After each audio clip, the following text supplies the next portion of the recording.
Hi, I'm Matt, and welcome to week 1 of Making Dollars and Cents at the box office. It was a race that ironically resembled the space race this weekend, as our two top movies had a very narrow finish. In the end, though, Hidden Figures stepped boldly out into the spotlight and took the best number at the box office. Hidden Figures ended its first weekend nationwide at the box office with $22.8 million, dethroning the galactic empire that is Star Wars by a mere $700,000. Now yes, while that isn't the height of success that either Rogue One or Hidden Figures was hoping for this weekend, unfavorable weather across the eastern seaboard and various southern states led to an overall weaker performance for the first week of 2017. But despite all that, Hidden Figures was able to crunch the numbers and crank out a win nonetheless. Here to discuss why Hidden Figures was such a great film and strong Oscar contender is our special guest host, Breannah Alexander of Women Revamped. Hey, how's it going?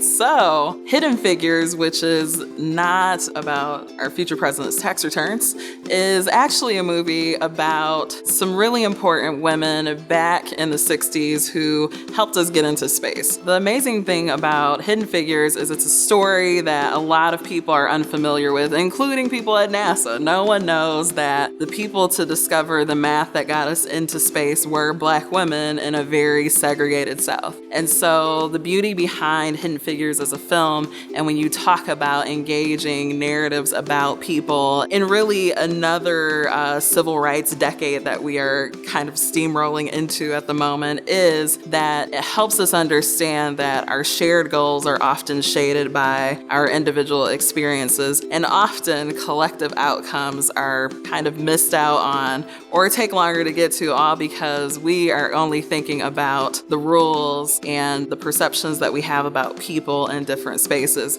And Hidden Figures really elevated that narrative well. The biggest piece that I think people in seeing the movie will kind of walk away with is that it's a film about Black women, but it's a film about women who were affected by the gender dynamics of their time. They went home to husbands who still were heads of the home at the time. They went into a workplace where women were still very much so disregarded, but they also went into a workplace where their Blackness affected their experience. And so as people kind of process what this movie means and why it's important, it's because remembering that there are layers to people's experiences, and there are layers to the way we treat people, and there are layers to how our impact happens in the workplace matters a lot. I think all in all, people enjoy this movie because you have a large audience that has a newly rekindled interest in understanding history, because they want to understand why everything that's happening right now is. Hidden Figures is a good place to start because it reminds us that it's always mattered whether or not you were a woman, and it's always mattered whether or not you were a person of color or not.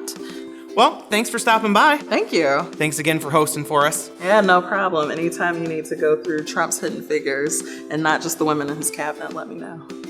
There it is. Thanks, Breannah. Well, despite a decent weekend for most of our top 5, our lone newcomer of the weekend, Screen Gems' Underworld Blood Wars, struggled to finish the weekend with $13.7 million, leading to a 4th place finish from the franchise sequel. Well, that doesn't mean it's on its way straight to hell, given that it is just $5 million shy of making back half its budget opening weekend. It does mean that this is the weakest opening in the vampire franchise yet. The final film worth noting from this weekend was A Monster Calls from Focus Features, which expanded nationwide into 1,500 theaters. This heartbreaking loss of innocence film, despite having wonderful and amazing reviews and ratings, only finished the weekend with $2 million, leading to an overall domestic cum of only $2.2 million from the past 3 weeks. From where I stand, this is all to do with the situation that Monster Calls finds itself in, and not the story itself. Having gone nationwide, 1,500 theaters is still on the lower end for theater counts when compared to most other nationwide films. It was also adversely affected by the weather this past weekend, and has no shortage of aggressively powerful awards contenders vying for the same audience. A Monster Calls is without question a quieter film in the manner in which it tells its story, in comparison to films like, say, Fences or La La Land, but the story is powerful and will follow you home way more than, say, a film like La La Land. Anyone who has watched the trailer knows they're in for an emotional roller coaster, and perhaps audiences aren't ready for that just yet, but if this film snags the Oscar nominations that it so very much deserves, I'm hoping that it'll see a resurgence in attention. Now, looking ahead to next weekend, we have the continued expansion of 3 other award hopefuls: Martin Scorsese's Silence, Ben Affleck's Live by Night, and Peter Berg's Patriots Day.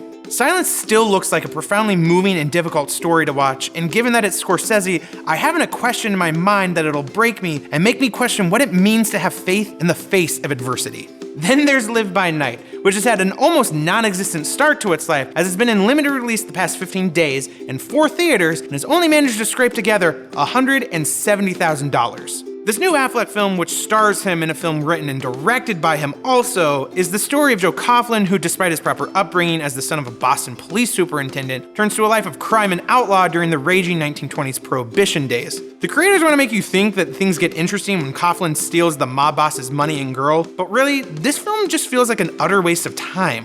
Sure, I love period pieces, and while this film does look like it'll catch the essence of that era, that looks like it'll be the only thing it'll be catching, as audience members probably aren't going to be all that interested to go see this film, given mixed to negative reviews and a 33% on Rotten Tomatoes. Finally, the last film to expand this weekend is Patriots Day, starring Mark Wahlberg, and is the story of the Boston Marathon bombing and all of the events that quickly unraveled after that horrific incident. It has decently average ratings, and while the critical feedback has been mainly positive, I have a hard time personally jumping on board with this film. To me, it feels like this is pandering to an already over-sensationalized sense of national identity and playing on the emotions of a heartbreaking and tragic moment in our country's recent past. With that said, I'm gonna give it a shot this weekend, and I think you should too. This weekend we'll also see the release of 3 fresh newcomers: The Bye-Bye Man, Sleepless, and Monster Trucks. The Bye-Bye Man is a horror film about 3 college friends who stumble upon the unsettling origins of, well, the Bye-Bye Man, and they quickly discover his powers of possession and the unspeakable evil he drives his victims to do. I am very much convinced that this film will not be doing well, so after this weekend, we can all say goodbye to the Bye-Bye Man.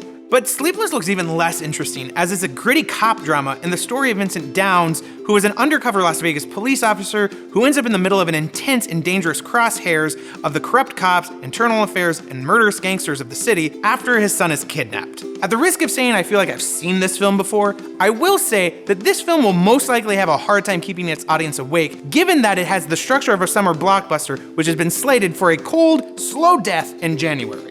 But regardless of that, the film that looks like it'll be the first major flop of 2017 is going to be Paramount Pictures' Monster Trucks. This film was originally slated to open in May of 2015, got rescheduled for a Christmas 2015 release, and then after a couple more reschedules, now finds itself opening as sloppy seconds to the post-holiday box office season. But even though those 3 newcomers don't look particularly alluring, there are plenty of other Oscar contenders that are just about to expand nationwide, plus those that have already begun their nationwide journey through theaters that are 100% worth our time and attention. And what the heck, if you're looking for just some easy movie-going time with some flash in the pan, you're stocked up well there too. So this weekend, no matter your movie taste, go out and catch a movie or 2.